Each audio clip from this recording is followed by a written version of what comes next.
Subject కి ఒక teacher ఉంటారు, అన్ని సబ్జెక్టులు నన్ను చదవమంటారు. ఇంత చిన్న బుర్రలో అన్ని ఎలా నింపాలి?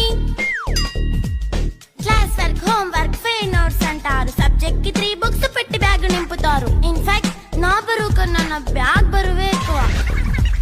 క్వశ్చన్లు, ఆన్సర్లు, సర్ప్రైజ్ టెస్టులు తమ్మి దాటుకొని మళ్ళీ స్కూల్ వ్యాన్ ఎక్కేసి అమ్మయ్య ఇక ఇంటికి వచ్చేసామనుకుంటే మార్క్స్ తక్కువ వస్తే చెయ్యాలి అసైన్మెంట్. రిపోర్ట్ కార్డ్ చూపిస్తే ఇంట్లో ఉన్న పనిష్మెంట్. హోమ్ వర్క్ చేయమంటూ మమ్మీ చంపుతుంటుంది. ట్యూషన్ టైం అయిందని డాడీ తరుముతుంటాడు. డాన్స్ క్లాస్ కి వెళ్ళమని తాతయ్య తిడతాడు. స్నాక్స్ తిని వెళ్ళమని నాన్నమ్మ ఆపుతుంది. ఇక అన్నీ అయిపోయాక కాసేపు టీవీ చూద్దామంటే మమ్మీ ఎంట్రీ ఇచ్చింది. బెడ్ యొక్క మంది చిన్న నాప్ తీసేలోపు తెల్లారిపోయింది.